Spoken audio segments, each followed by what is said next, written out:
Good morning, dieharders. Who's ready to live free or die hard in Pandora? This is the S&W EXPerience Reviews. I am the Shogun. Here we go.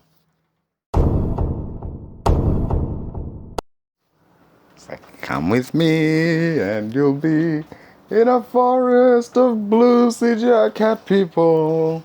Then we'll leave and we'll be in an ocean full of not quite as blue CGI cat people. In case you haven't been paying attention, or in case you've been living under a rock for the last, 8 seconds, this is the S&W EXPerience review on Avatar: The Way of Water. Like, as it works on these reviews, I will do a non-spoiler review, and then afterwards I will do the spoiler review. So first off, non-spoiler review. This movie is a surprising 9 out of 10. Yeah, I liked the visuals. I liked the blue, there was a lot of blue in this, and I liked that. Like, blue's a good color to have in your movie, so kudos fuck that. That ain't no review. I didn't like this movie because I like blue. No, I saw this movie because I wanted to see, was it worth it? Was it worth 10 years wait? Was it worth, all this fucking time? Was it worth the 3 hours? Was there stuff that could have been trimmed down? Yeah. But there was nothing in this movie where you could say, oh, this had to be cut. You could have cut this. No, there's a section in the middle. You could say this could have been trimmed down. This could have been a montage. We didn't need to see this part play out in its entirety. We could have trimmed this down, got this movie to a nice 2 hours 45, maybe. But 3 hours, goddamn, man. You are not Endgame. Shit. But anyway, I give it a 9 out of 10 though, because this movie is, above all else, before I get into anything else, it is fucking pretty to look at. I'll tell you this much. It is pretty to look at, y'all. It's beautiful. It is well detailed. So much. This movie has so much going for it in terms of visuals that, I'd give it a fucking Oscar, man. No lie, I'd give it an Oscar for best visual effects. That's what this got going. The scenes in the forest look amazingly detailed, and for the first time in a long time, because I saw this in 3D, so for the first time in a long time, it genuinely felt like shit was leaping off the screen. Like, when they were in the forest, you saw like vines and stuff in front of, like, in the foreground. That stuff generally felt like it was no longer on the screen. It wasn't right in front of you. It's not like back in the day when shit felt like you could reach out and grab it. No, it's just no longer on the screen anymore. Did what the movie did back in the day, I assume. It did what 3D movies used to back in the day. So it used 3D really well, and I definitely commend it for that. I commend it for doing, making use of 3D. Like, this is a movie that was filmed by and for 3D. Filmed with and for 3D, and, the story was, it's pretty good. Jakesully returns, and he's got a family now. He wants to take care of them, from the outside forces who want to do him harm. The score in the beginning was non-existent, man. I didn't notice anything different in the music department around, like, the beginning of the movie's first hour, but once we enter the third act, that's when it really becomes more pronounced. That's when there's a lot more action, there's a lot more things going on, there's these spectacular set pieces. This is a blockbuster film. This is a movie that was made for an immense budget, and you can see where all that fucking money went, because all of it is on screen. It just, it's beautiful, man. It's just, you can see where it's detailed. You never get like a frame rate drop or nothing.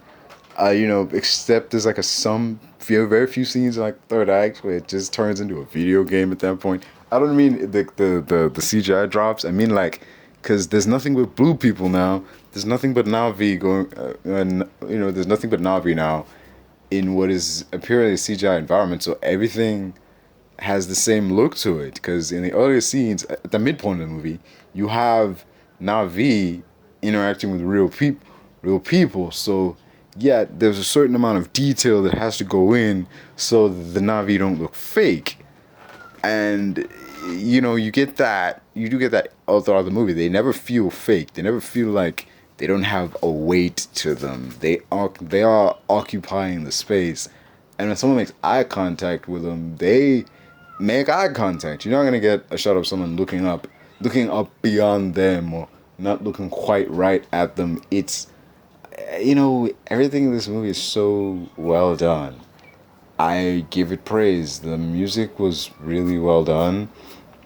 Towards the last stages, it was very bombastic, very, I commend it. I can't say any more about that. It's commendable. The visuals were chef's kiss, wonderful. The action was spectacular. It wasn't like fist pumping, like yeah, because I didn't have any emotional attachment to anything what was going on. It's just there's that. But it was still good. It's still good. This doesn't affect any rating. This is a definite 9 out of 10. I mean, it's not 9 point anything. It's just 9 out of 10. Just a solid 9 out of 10. There are better movies, that I've rated here. They got in higher than that, but this is just a 9. So yeah. The acting was pretty good. Goddamn. I mean, fucking Jake Sully's guy, that actor. He's Sam Worthington. He's a really good actor in these movies. In the first Avatar movie, he plays his role pretty well. In this one, he plays the role exceptionally well. He's fucking amazing. Where's that man's room full of awards? But then you see him in other films, and it's like, yo, what happened, bro? Are you phoning this in? What? Is the director accepting the first take and moving on? Is that what's going on here? Is that happening in every film? It's not every film, but it's of the films I've seen, and it feels like, I don't know, I've just never seen the man act in any other film like he does in this film. It's just, damn, man. That's what I got to say on that. There's plenty of visuals, and this movie is made of shots where, well, it looks cool. This movie is just rule of cool, the movie. There's plenty of shots where, well, it looks cool, so we let it slide. It looks cool, we don't really need to explain much of that. It looks cool. We don't need to think too hard about that. It's just there because it looks cool, or whatever. There's so many things that are, there because it looks cool. I applaud the movie because there's no wasted space. Yeah, there's no wasted space. James Cameron knew he had 3 hours, and he crammed as much stuff as he could in those 3 hours. So, yeah. That's my non-spoiler review of this movie. So coming soon is the spoiler review. I am giving you a heads up. If you have not seen this movie, but you do want to see it, I suggest you turn off now, go watch the movie, then come on back. Alright? Because I'm about to dive into spoilers, man. Acting was good, music was good, action was great, spectacular movie, prettiest movie I've seen all year. That's my non-spoiler review. Anyway, 5, 4, 3, 2.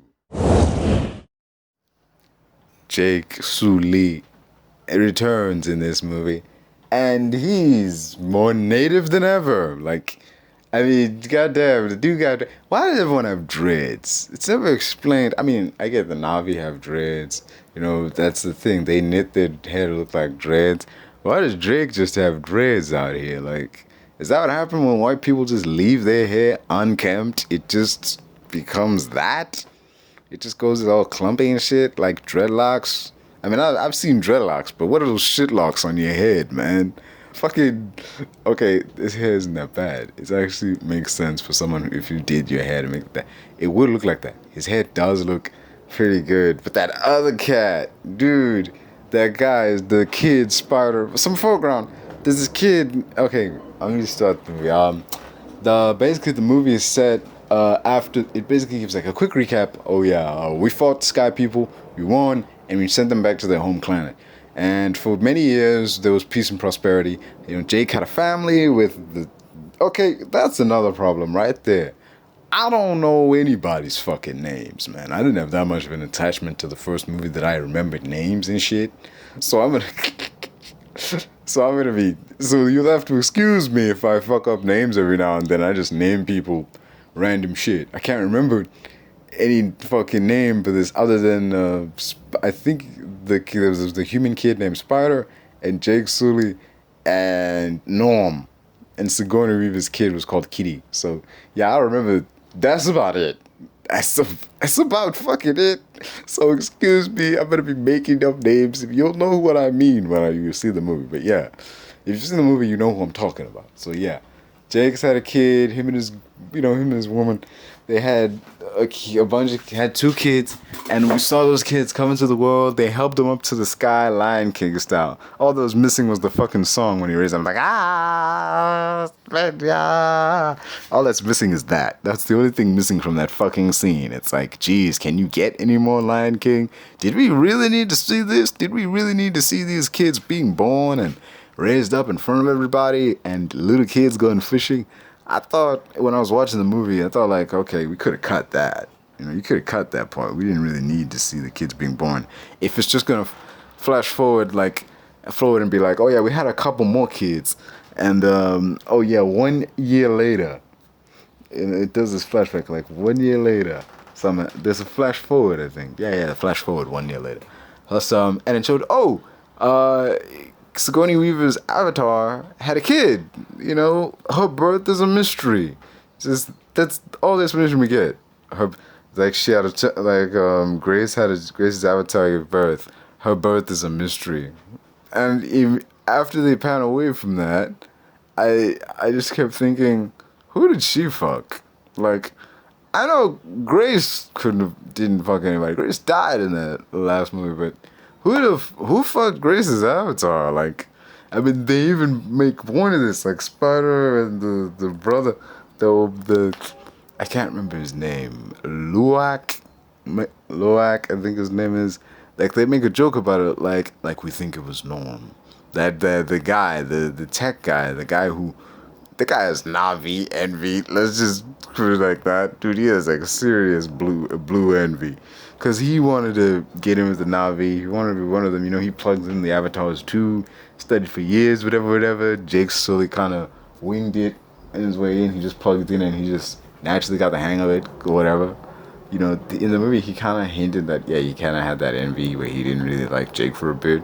But then he got over it and moved on. So, yeah, he's still around. He's helping him, some of the humans stayed and they're, living in these settlements. Helping the Na'vi, they're using their tech.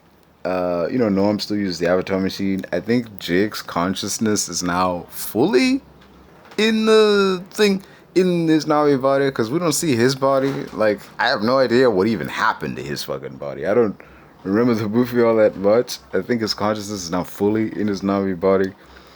So, yeah, he's not human anymore. He was human, but he's not anymore. So they're living peacefully, and they're like, the sky people have returned, the humans. And they can tell because there's a new star in the sky that wasn't there, and it's fucking huge. I remember seeing that, just thinking, that's too fucking big to be a star. You sure it's not another planet heading towards you? Turns out, it's spaceships. Not like in the first movie where it's one spaceship with a bunch of people. It's a bunch of fucking spaceships. Huge ones.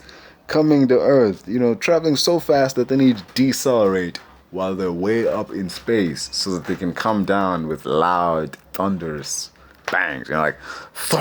Shaking the Earth. The exhaust from the flames set fire to acres and acres of forest. And Neytiri, yeah, that's her name. Neytiri has to watch her forest burn again. It's like, god damn it! I thought I was done with this shit in the last movie. Fuck, gotta watch more forest burn, man. I can't keep getting away with this shit. Whew. Man. So yeah, they leave. Jake and his family, they leave the forest they were living in. They move to a secret location in the floating mountains. And they go full on Billy the Kid on these motherfuckers. They start just attacking trains. They're shooting planes out of the sky. They're stealing supplies and shit. They're a proper insurgency. Well, they're more rebellion. This is the difference between those rebellion and insurgency. Let's call them a rebellion, because the bad guys call them an insurgency. Let's say Jake is leading a proper rebellion against the sky peeps. So yeah, they're stealing supplies or whatever, and his 2 sons are flying above watching, and the one son, Loak, I think his name is, he's like, come on, let's go see it. And his older brother's like, nah, man, like, Dad told us to stay here. Like, he's gonna fucking skin us if we see this going down. He's like, come on, man, don't be a pussy. Let's do it. Like, he didn't say that. It's not verbatim. I'm just embellishing shit. It's like, so he flies down and they help get supplies. And then, like, the dude grabs a gun and the older brother's like, what are you doing, man? Like, you don't even know how to use that. He's like, I do. Dad taught me. And I'm just thinking, you're Jake Sully, right? You have 2 sons. And you teach the youngest one how to use a machine gun before you teach the oldest? Knowing you're at war? Wouldn't it be wise to teach both of them? I'm just saying, man, like, there's a war going on. Don't you want everybody to be prepared so that should disaster strike, they can think for themselves, defend themselves, act quickly? And, you know, once this plane comes down and fucking wrecks shop after they shoot it down, it causes a problem. See, because, before that, it's cool seeing these material ride the, like, weird, you know, zebra horses with rocket launchers blowing shit up. It's like, yeah, they use guns now. The fight's, it's an even playing field. Actually, it's even more of a landslide. Because, you know, before, they were just, like, hunting with arrows and knives and whatnot. And they were still kicking some ass. But now they got guns. They're going to kick even more ass. We got a full-on, like, you know, a proper rebellion going on. So, yeah, anyway, coming back. The plane comes down. And, you know, dude's brother gets hurt. So, like, once they get back home, Luwak gets, you know, he gets an info from his old man. It's like it's like, what the hell are you doing? You disobeyed a direct order, man. You almost got your brother killed. It was like, you do that, you're gonna wind up getting him killed one day. I mean, is this foreshadowing when a character just says something that's gonna happen later in the story? Like, one of these days you're gonna get your brother killed. And then he does, like, towards the end of the movie, he fucking does. Like, because it's his idea to go back and rescue Spider. And his brother ends up getting shot because of it. Like, what the hell? Like, I mean, he did, it's a self-fulfilling prophecy, dude. Like, you know, if you call someone a fuck up, they'll think they're a fuck up and they're gonna fuck up. You know, like, if you say, like, hey man, you keep doing this crazy shit, you're gonna wind up getting your brother killed. You don't listen. And this motherfucker's not gonna listen. Because you keep saying, you don't listen. It's a self-fulfilling prophecy, I think. I think that's how they work, but whatever. But I think that's this character's whole thing throughout this film. Thing is, an arc is, you start out with a flaw.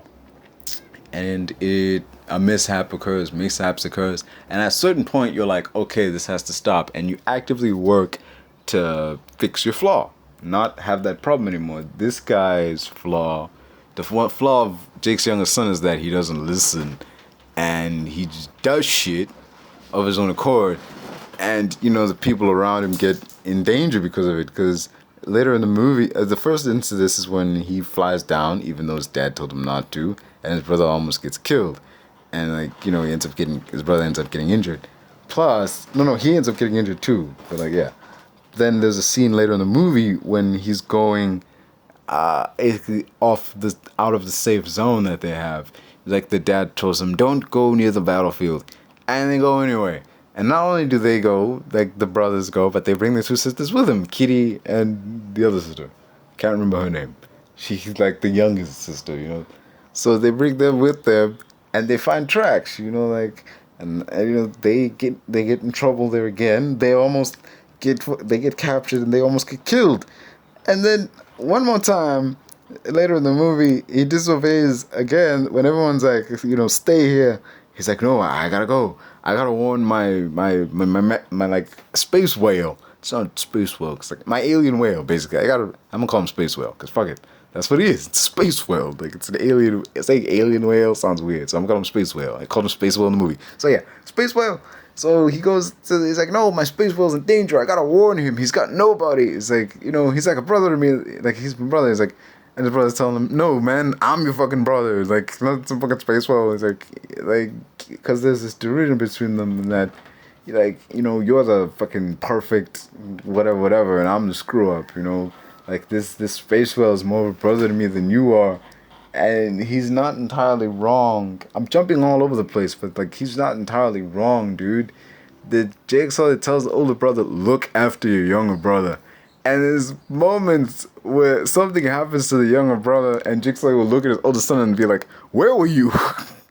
Like, realistically, where the fuck were you? And that's another sign that this character is going to die. Like, this character dies later on. That's another sign that his character is going to die, because there's vast scenes where he's just not there. Like, and there's also not much, when he is there, he's not doing memorable things. Like, sure, he's helping out in whatever's happening, and, you know, shit happens, he does do his part, but he doesn't have a character moments. Sure, he dies, and it's really fucking sad, but, you know, goddamn, it's sad in the movie, but it was like, oh no, this character who was introduced at the beginning didn't do a whole lot, and then was suddenly made really fucking important towards the end, died. Oh, I'm sad. No, it would have made more sense if the younger brother died, dude. Like, he's the character. Thing is, you could tell he wasn't going anywhere because he had a whole bunch of shit. Like, he had the space whale, he had the relationship with the chief's daughter, he had so many things he was doing. He was trying to get in with the chief. He's trying to be friendly with the chief's son. There was so much stuff that he was doing, and the other guy was just kind of there. Fucking Kitty has more to do, and there's just scenes where she's swimming around amazed by everything around her. She's like looking at sand, and I'm sitting there looking at this. I'm just like, is she looking at sand? And like a couple seconds later, some, you know, the fish people walk up, the fish Navi walk up, and they're like, is she looking at sand? Like, fuck's sake, man. This movie realizes its own bullshit. Like, wait a minute. How much money did you spend to animate this chick? The reality of the water, the realistic way the water moves, the realistic way her hair would move underwater, like how bubbles and shit would form. How much money did you spend getting all that just to have this chick looking at sand? Jeez, dude. Jeez, man. It's like, this movie, you can see where all the money went. And that's, I mean, I applaud that. You don't have to ask, where did all that fucking money go? Because you see it all on screen. But what you see on screen isn't always shit that you can be like, you really need all that money for this? And I mean, yeah, you did. Cause, I mean, I get that. Because then it looks really good with all that money. But it's like, did you really need this, though? Did you really need to see her looking at sand? So they blah, blah, blah, blah. So yeah, before all that, let me reveal the villain from the first movie. All the fucking villains of the first movie, by the way, they come back. Yeah, you know, I mean, they all come back. The main villain, I don't remember his name. I don't remember anybody's fucking name, but he had a scar. He had like 3 cuts along the side of his head. You know, so yeah, he's back, and he's fucking delightful in this one, man. He's one of my favorite characters in the whole movie. I actually. You know, I'm not rooting for him, but like, there's a villain that is so good at being a villain, you kind of want to see them live. You want to see them keep doing what they're doing, because it means you get to spend more time watching them. And that's this dude, man. Like, when he initially wakes up, resurrected in his new Navi body, it's like, rah, rah, and he's just punching motherfuckers out. So, like, imagine you woke up, imagine you spend years surrounded by hostiles, and you wake up one morning, and you're in, like, a hospital bed, surrounded by hostiles. You're gonna freak the fuck out. Like, and they eventually, like, grab him, like, whoa, dude, it's me, it's blah, blah, blah, from the previous movie.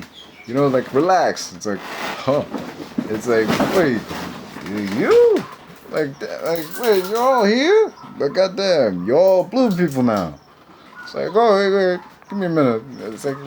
It's like, okay, let me go. Shit. Like, I'm cool now. Let me go. Like, Jakesully needed a minute. Like, he was off balance and shit, stumbling all over the place. And this guy was immediately on his feet, decking fools. Like, just... He'd been dead for a while, but like his brain, once his consciousness locked in, he was immediately up and about, like bam, decking motherfuckers. Like just like one guy got a bloody nose and shit. It's like, oh okay, let me go. After a while, when the experience, he was like, okay, let me go, I'm good. Let me see my reflection. Like, damn. Okay, whatever. So there's the cliche, if you're seeing this, I'm dead video. But it wasn't filmed like a, if you're seeing this, I'm dead. I mean, he knew like, okay, if you're seeing this, I must have died. But in the video, he's like, when you film, I hate that in those videos, when people normally film like, if you're reading this, I'm dead video, they're like, they know that they're going to die. This guy filmed this video, it's like, he filmed this because he had to, in the event that he died. He had no plan on dying. He thought his plan was going to succeed. They had no reason not to think that. So there he was, just sitting there, if you're seeing this, it means I'll bet the big one. I mean, I might die. I don't plan, but I'm not, it's not gonna happen. Whatever. So, yeah, so you'll have all my memories, my conscious, and hopefully my charm. Like, they got Giovanni Ribisi back in this scene, too. He comes in like, oh, so what you're supposed to do is say blah, blah, blah, blah, and, remind yourself that your consciousness is saved here on this thing. It's going to be uploaded into your body. And then the guy was like, okay, god damn it. Like, who's filming this thing? You or me? Like, okay, whatever. Oh, goddamn. Oh, man, goddamn. He's a delight. Goddamn, man. Like, I remember the thing was like, do not test my resolve. Like, later on in the movie, it's like, I'm beginning to doubt your resolve. So, he was so good. He was so good. Damn, this guy, I can't remember his name. I don't know his name. But this guy as an actor is really good. I first saw him in The Hard Way. He was the villain in the Michael J. Fox, James Wood action comedy The Hard Way. And he was a really good villain in that one. He was also in the movie Don't Breathe. He was really good as the villain in that movie. This guy is really fucking good at playing the villain in a movie. Like, he just knows what to do. Like, that's a disservice, man. That's a terrible description. He knows what to do. Like, it's just, he's a delight to watch. Goddamn. He was the villain in Don't Breathe. And he did such a good job that they made a sequel where he was the fucking hero. Like, damn, man. That's when you know you got a good thing going. When the villain is so fucking good that you're like, no, let's bring him back so that we can make more movies with this guy. Because this guy is the draw, not the events of the story or, the protagonist, but this dude. This dude is the draw for the film that made the film work. Anyway, so yeah, they get told, yeah, you're Navi bodies now. Now you guys you're recon now. You're on a mission to get Jakesully for reasons, I guess. Oh, no. They're like, yeah. He's leading the insurgency. He's leading the Navi insurgency. They're attacking our people. Their attacks are getting bolder. We need you guys to hunt them down. Because you all know the terrain and you fought them before. You have experience that we don't. And now you have abilities that we don't. Even though we have these 9-foot tall mech suits that can kind of do what you do. But they're basically, they're just mech suits. 9-foot mech suits. Tall ass arms and legs. So that ordinary humans can combat the Navi without being Navi. So yeah, and this movie screams Universal Soldier, dude. This is essentially Universal Soldier, but instead of coming back in their original bodies, they come back in new ones. And I dig that. I really dig that, Yeah, I dig that premise. It's really good. That could have been its own. There are so many ideas in this film where you're like, hey, this could have been a movie. This could have been a dude who died and was brought back in a new body. It's like, huh. But part of me is like, wait. If you had this technology all along to save someone's consciousness and download it into a Navi body, why didn't you do that for Jake's brother? Because Jake's brother was the guy who had 3 years combat experience. He was originally supposed to be on this mission. But he died, so we can't have him. So that's why we gotta plug you into and everything. It's like, wait, didn't you ever think to save his consciousness at some point in the event that he died? Or was that something you only did after Jake's brother died? But you were like, damn, sure would have been good if we had that guy around. That's, wait. Now we can save consciousnesses and transfer them into the thing. Okay, whatever. That's, there's just a little nitpick cat up on, where was this technology when Jake's brother was dead? Couldn't we have copied his consciousness and put it there? But whatever, moving on. Those guy people come back. The main villain and his group of, bad Navi, they find Jake's kids, they hold him hostage for a bit. Jake and Natiri come and they set him free, and they run. But there's this kid called Spider, this human kid who lives among Navi. He's practically one of them. Ever since he was a kid, he's been living there. And, there was just a bit of, oh, he's just somebody's kid. Like, he had to left behind because kids can't be put in, babies can't be put in cryosleep, dude. Like, so he's just staying there, living with them, the Navi. He's practically one of them, and they keep him around as kind of a pet. Because why wouldn't you? Like, he's not Navi. Realistically, you wouldn't treat him like he's one of the Navi. You would keep him around like he's some kind of pet. That's kind of what he is, dude. Like, he's a lost dog that finds its way back home. He's a loyal. That's kind of what he is later on in the movie. And his dad convinces him, like, oh yeah, by the way, he's the main villain's dad. And even though the last time the main villain saw him, he was a baby, he was able to look at him, like, for a few seconds and be like, Miles? Like, bullshit, man. Bullshit. You tell me this dude who last time you saw your son was when he was a baby, you can somehow just look at him as a full-grown teenager and be like, wait, you're my son. Like, goddamn, dude. But then later in the movie, I mean, yeah, he was the main villain's son. But then later in the movie, when they're interrogating him, after they capture him, he pulls like a good cop, bad cop thing. Because the guys in the lab coats, they have this way to like read your mind somehow. But you have to be thinking of the thing they want to read first, so they put you in this machine that like tortures you mentally while they repeatedly say the thing they want you to think about so that you'll think about it and they get that memory, and it's really messing with his head, so like he stops it from happening. He's like, hey, let me try something else, because sure, he's watching the whole thing happening, this whole thing unfolding, and you can see that it's hurting. But, even behind all that CGI, you can see, like, emotion and shit coming through. Like, hold on. Nope. See, because if there was no emotion behind what he did, if there wasn't still, like, that fatherly, like, paternal thing to protect his son, he would have just walked up casually and been like, hey, maybe we just turn it off and let me take a shot at it while the thing is still fucking going.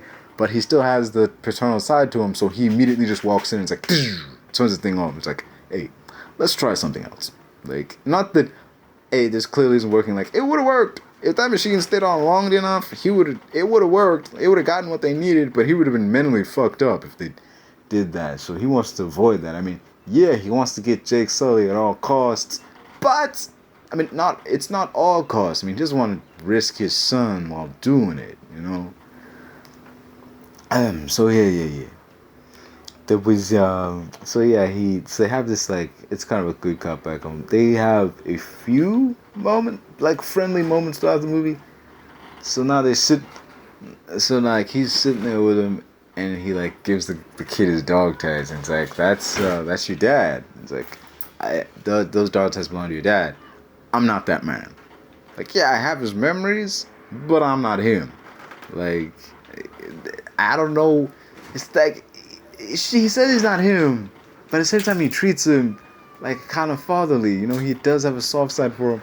So it's weird. I'm just thinking, yeah, you say that, but like, so either he's lying, or either he's lying and he really is like, yeah, I'm your dad, boy. I'm just saying that to, try to convince you I'm a good dude, because you think your dad was a really bad fucking guy.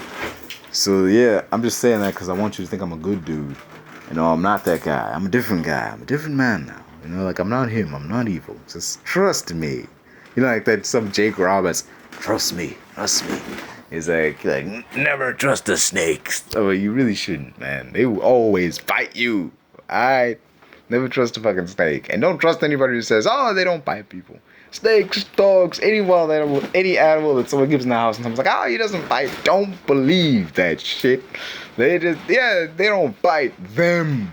Not that the dog doesn't bite. He doesn't bite you. You're his owner. He's not gonna bite you. He sees you every day. He doesn't know me. He'll fucking maul me for no reason other than I'm here. But anyway, that little tangent aside, they do like a good cop, bad cop thing. He does like a good cop, bad thing when he tries to appeal to him and say like, He's like, I'm not that guy. You can trust me. You know, like you're gonna help us. Like, fam, it's like, you know, you're gonna, like I know. It's like these people put you through hell, and you gave them nothing. Like you're loyal. It's like I respect that. You know, like this. I'm glad they didn't do the cliche thing of I see a bit of myself in you. Like fuck that. That would have been wrong. That would have been the wrong way to go. He would have been pissed off if he said that shit. So yeah, they're like, so they say he's completely, like the doctors say like he's completely feral. Except no, he isn't. He's not feral. He's not 100% feral. He can go feral like the Navi because he grew up in the fucking forest and shit. Like he's discount Tarzan, but he is not feral. Not 100% feral. He's not walking on all fours. He can speak English. He can understand. You know, he can understand English and Navi. He can walk on. He's bipedal. He can basically do every shit a basic human being just put in an environment where he's calm. So he's not entirely feral. He can be feral, but he's not feral. Yeah, it's like crazy. Like some people can go crazy, but they are not crazy. Get what I'm saying? Yeah. So he's him and so his dad. So him and his dad, like they go with like his team of Navi to track down the like Jake Sully and his family, and like, all right, we're gonna have to, if we're gonna track these guys down, we need to act like them, think like them, talk like them. And the kid is like what the, like what, and this like the dad speaks a little Navi. He's like, what the hell is, like what the heck, like what is that? You talk like the 3-year-old, man. Like you call that Navi, man? Come on, that's messed up. You talk like you're a 3-year-old. It's like, okay, smart guy, you just went from being our official monkey mascot to our interpreter. Like, dude, that made me laugh because there's so many scenes with this dude that I'm like, I shouldn't be laughing at this, but I am. Like the scene later on where he tries to fly one of those like dragon things, and they get up there with his team, and he's got a tranquilizer at the ready. So the thing is, there's this thing in the movie that the previous movie set up. If that creature has to choose you, you can't just pick one. If it chooses you, if it doesn't choose you, it'll fly away, it'll run from you. But if it does choose you, it'll come right at you. It'll try to kill you. That's how you know it's chosen you. So the guy walks up with a tranquilizer gun, and the son is like, Spider is like, what? Like, you gonna use a tranquilizer gun? Like, come on, man. Like, teenagers just mother do this shit with their bare hands. And the guy was like, so Sully did it the hard way? Like, yeah, he did. Like, yeah, he totally did. He was alright. Like, well, if he can do, it's like this attitude of, well, if he can fucking do it, then I sure as shit can. So he walks up to the thing, like all, as cool as can be, pretty not. And he's like, it's just you and me, cupcakes. It's like, and that scene right there, I just remembered that scene. I kind of played that on loop for a few minutes. Like, it's just you and me now, cupcake. And he walks up, he's fearless. Like, Jake Sully was kind of afraid. Like, thing is, this guy has seen what these things can do, and he's still walking up there in his like Navi form. It's like, just you and me now, cupcake. And he's not approaching with like the caution of a wild stone. He's like coming. He's like, come on, I know you want to come at me. I'm coming at you too. Come on. And they jump off the cliff. And you know, so he jumps on the thing, he's struggling, and it dives off the cliff. They disappear for a few minutes. And it's like, damn, he must be dead. Well, we gotta go. And then, whoosh, he flies back up. He's like, yeah! Like, who's your daddy? Like, what the... Shit, dude. Oh, damn, that was so cool. I'm not gonna lie, that was cool. One of the best parts of this movie is the villain. Shit. Oh, shit, man. Oh, this was a good movie. Yeah.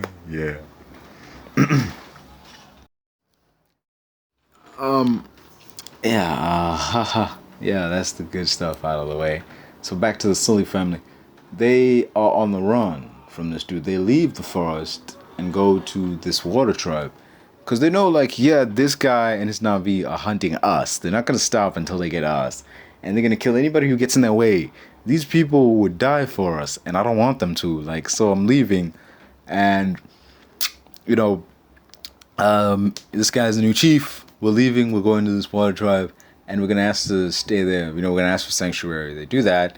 And, you know, the chief gives him sanctuary. It was like, you know, hey, you're a great warrior. You chased away the sky people. And it's like, Did you really though? Because they're kind of back with a vengeance. Like, did you really chase them away, jakesully? Because they're kind of back, and you're kind of running from them. So did you really chase them away? I mean, yeah, you fought back, and you did all this shit. And I give you props, man. I grant you. That's not what he said. That's not verbatim. That's not even close to what he said. But yeah, it's like, okay, you want a place to stay? We got room. Come on in. You and your family can stay as one of us. But you gotta adapt. You gotta like learn our ways and be useful so you can avoid. And like, you know, my son's gonna teach you. And the son is like a proper teen. He's like, hey, oh, dad, like I ain't done nothing wrong, man. Well, why you selling me with these people? Like it has been said, like it's been decided, motherfucker. Like, all right, it's like I have spoken. You're gonna help them, all right? Let's teach them our ways and let them avoid the shame of being useless. Like, damn, this tribe takes that shit seriously. One thing you cannot be is fucking useless. Everybody doing something, even in the scenes where the Sully family is on the way to their little hut. I love that everyone in this scene is doing something, or at the very least reacting. They're either doing their own thing or reacting to the people, like the new people, the Sully family. They're reacting to them, because nobody's just standing around. The thing is, we see the same couple twice, like the mom and kid. We see them twice. There's one direct where the camera's following behind the Sully family. They're on the way to their house, and then there's another cut where they're making a turn and they're almost at the house, and we see the same kid walk up and like point at them, like it's like look, and the mom like pulls him back. She does that twice. Like, are you telling me these are two different mom and kid like groups? Where the kid walked up and pointed and like, hey, there's the no, son, come away from them. And then later on, when they go around the corner, another kid's like, hey, there's the mom's like, no, come away from them. Like, no, I feel like you just repeated the same animation. Like these were two different scenes, and you were supposed to pick between them, but you accidentally left them both in. Like, but then yeah, I love that when they get to the hut, Jake is like the dad trying to sell his family on like a motel that they have to stay in. Like look, like, you know, like when you're on a road trip and you're forced to stop at like a shitty motel or whatever, and the dad's like, look, it's pretty great, right? And like the teacher just drops the fucking bag. Like, are you fucking serious, man? Oh yeah. So much fun. Then after that, there's this. There is scene after scene after scene of them adjusting to life as part of the ocean people. We could have turned that into a montage. We could just have we show one day of them trying and failing to adjust. And then after that, they like get their heads in the game and we see a montage of them trying and failing, but then succeeding and excelling and shit. You know, like turn that into a montage. Trim this movie from 3 hours to a nice 2 hours and 45. Damn, 3 hours. My neck hurt. My eyes hurt. I peed. I had to pee twice before I went in there because I knew like I was gonna be in there a while. I wasn't going anywhere.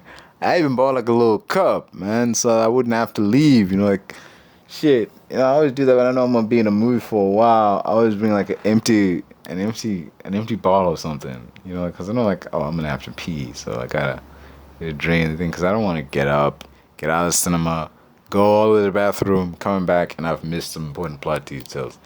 I kind of stopped paying attention during this montage of them adapting because story wasn't progressing, man. They were just there. Yes, they adapt to ocean life. They learn how to ride the like dolphin, dino dolphin looking things. Sure, they do that. But other than that, not much happens. You know, like one of Jake's sons beefs with the chief. His older brother is, you know, error 404, just nowhere to be seen. Kitty adjusts. Oh, I totally forgot about Kitty. You know, like Grace's miracle daughter. This movie, she's freaking Blue Cat Neo, man. Only like, you know, at the end of Matrix Reloaded, it's revealed that Neo has powers outside the simulation too. It's like that, dude. Like fucking Grace has like fucking water bending powers. She can like talk. She can like talk to the sea life. She can manipulate the underwater fauna if she like connects to it. She's just like the Avatar, like not this Avatar, but the other Avatar. You know, like Legend of Korra, Last Airbender, shit like that. She's just doing that shit in the third act. We don't even see her practice that shit. She just does it. Cause that's the thing. Earlier in the movie, she connects to AOR. She connects to the planet because apparently this planet that they're on is alive. It's an organism. It has like nerves and, you know, the sacred trees and whatever, they're all connected, you know? So that's the thing. She connects to Aowa, and she connects to her mom, her deceased mother, who's, I think, in the spirit world now. She talks to Grace, and she's like, who's my dad?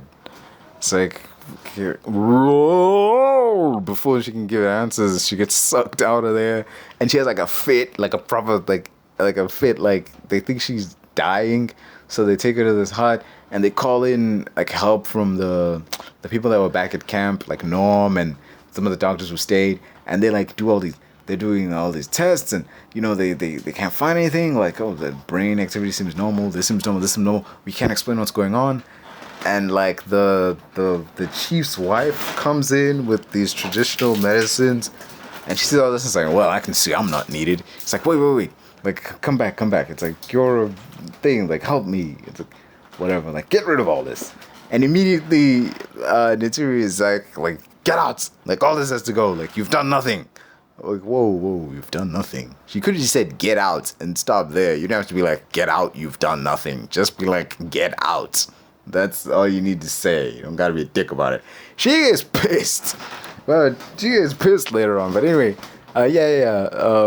zoesaldana said she would. She did say in fucking interviews and shit that her character would get furious, basically. Like, she would see like we'd see a more angrier side of her. But yeah. Moving on. So like, she does this thing, this herbal medicine, and she does this whole ritual, and it actually manages to like snap her out of it. So yeah, there's these space whales. The younger brother bonds with this space whale that saves his life from this thing that tries to eat him, and you know, he really grows a bond to it. He finds out like everyone in the tribe is looking at this thing like, this thing is a killer. You know, it killed plenty of Na'vi. You know, like, it's responsible for many of Na'vi deaths. He's like, nah, you're wrong. I've seen it. I've connected with it. That's not what happened. He doesn't say that. He tries to, but everybody fucking shuts him down, and he just lets them. Like, his dad's like, that's enough. He tries to talk his mom's like, that's enough, man. And then like, he tries to, and then even after they said all that, he's like, hey, I know what I know. It's like mother, you always got to have the last word, don't you? Just, if you're gonna shut up when they say that's enough, stay shut up.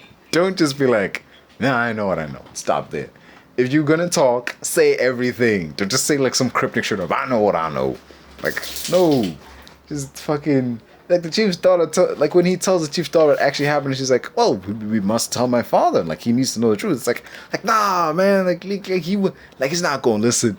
Cause you're not talking. You're telling him, like, the thing is, he knows what he saw. He saw this whale, you know, getting away, and a bunch of Na'vi dead bodies. So in his mind, this whale's responsible, and that's what everyone believes. And here you are telling them, yeah, what you believe is messed up. It's not true. But anyway, fast forward. That's boring. I don't care about all that. Fast forward. You know, the bad guys show up. They start hunting the whales, and they manage to trap Jakesully's kids. Jakesully comes to the rescue to not only rescue his kids, but the chief and the rest of the water tribe come in with reinforcements and all that. It is awesome, man. It's an awesome scene, like a full-on water battle. There's explosions, gunfire, killing, arms getting ripped off, ships getting tossed everywhere.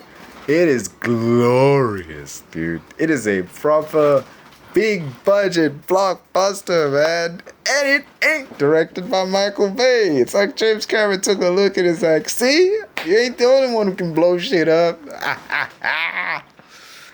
But yeah, I'm gonna wrap this up now, because the fight between the main villain and the hero is so good. It was a proper knockdown, drag-out brawl. In the end, both the hero and the villain are like rendered unconscious by their fights. Their sons go to their aid. Spider saves his dad, reluctantly, mind you. Even though he's been kept prisoner for most of the movie, even though like he's had to reluctantly help his dad destroy Na'vi villages, threaten Na'vi lives, despite his connection with the Na'vi, even though he's done all that, his dad had the opportunity to let him die just so he could get revenge on Jake Sully by killing his kid. But he chose not to. He gave up on his revenge for a second. So he was like, wait, no. Like, because Neytiri was threatening to kill his dude. Like, she even cut him. She, like, cut him across his chest. And she was, like, full on enraged. Because, like, she was going, like, a son for a son. It shows, like, dude, you really are their fucking pets. You are not part of their family. You really are their fucking pet. They can and will discard you at a moment's notice. And could have been that moment if your man hadn't spoken up. She was well and truly willing to kill you because, you know, she knows you're his son and she wants to hurt him. She don't give a fuck about you anymore. Like, you're a pawn now. In this moment, she is pissed. And he saw that early in the movie. She was killing motherfuckers left and right. Neytiri gets fucking brutal when called upon, man. Jeez. Anyway, so yeah, they saved their family. You know, like, Spider saves his dad, but he leaves him. Instead of going with him, he leaves him so he can join up with Jake Sully and his family. And then they all hug at the end, you know, son for the son. And this line about that Jake said, this family is our fortress. And the movie ends with the main villain leaving. I mean, we knew he wasn't going to die because James Cameron announced this guy's going to be the villain for the 3 sequels. So we knew he's not going anywhere. We knew he's not dying in this one. So yeah, the movie ends relatively peacefully. Chief gets his family back. And the moment Chief gets his kids saved, he vamooses with all the reinforcements during that big battle.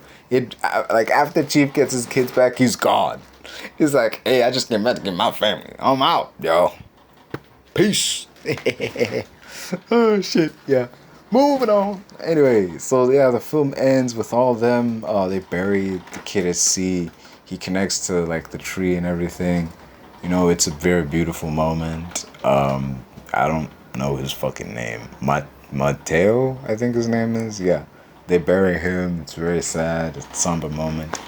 And it ends with a shot of dude opening his eyes whilst he's connected to the tree, as he has, like, one final moment to, like, say good, like, revisit a happy memory of this kid. Only he's, like, in the memory now. He's in the memory. The memory can change. He can say different to what he said before, and the memory can change. So it's not really a memory. It's more like the spirit world where you see your loved ones and shit. You can connect to that if you connect to the tree. So yeah, here's another thing. Nitpick. They say that, you know, I think she may have had an epileptic fit. You know, connecting to the tree, it, like, I don't know, it supercharges brain activity, and she had an epileptic fit because of it. If she has another fit underwater, she could die. Like, connecting to that tree could kill her. She connects to the fucking world tree twice in this after that, and nothing comes of it. She just total mastery of, like, these. She can summon animals to, like, guide the way of family to safety. She can control local fauna. She's basically Blue Cat Neo. That's my ending, you know. And that's the end of this review, ladies and gentlemen. I can't end it on that.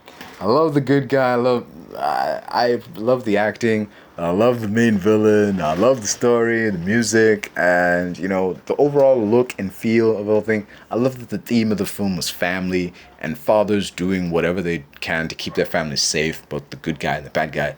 I loved all that. Anyway, definite 9 out of 10, which I'm surprised is because I was like, do we really need this sequel? Do I really want to see this movie? Fuck it. No, you're James Cameron's ego, blah, blah, blah. That was my attitude going in. But coming out, it was like, oh, shit, that was actually really good. Anyway, this has been the S&W EXPerience Reviews. I am the Shogun. And goodbye. Oh, and one more thing. I think it's a shame they couldn't bring back Michelle Rodriguez's character. I know she died, her plane went down during the battle in the first movie, but they could have, you know, you could have done the same thing you did with these other Na'vi troops. You could have been like, oh yeah, we saved your consciousness onto this little drive and we've now put it in a Na'vi body. But an interesting thing you could have done, you could have been like, yeah, we saved your consciousness, but the consciousness they saved was before she joined up with Sully and them. You could have had her be with the bad guys and still, like, a company person, but then over the course of the movie, change, you know, like, and have her, you know, join in. Yeah, the help over the turn on the bad guys and have some fighting would have been an interesting thing. But then again, this movie has a bunch of plot points already going. It didn't need one more. I can see that. But just saying, would have been nice, and it could have been done. So, yep, that's that. Oh, and one more thing. They'll try to kick you while you're down. They wanna rise up while you drown. They wanna fill your head with doubt. They're silently scared that you'll figure it out. I'll make it look like I'm losing. Won't bother hiding my bruises. And when they finally think you're wounded, then it's your chance to be ruthless.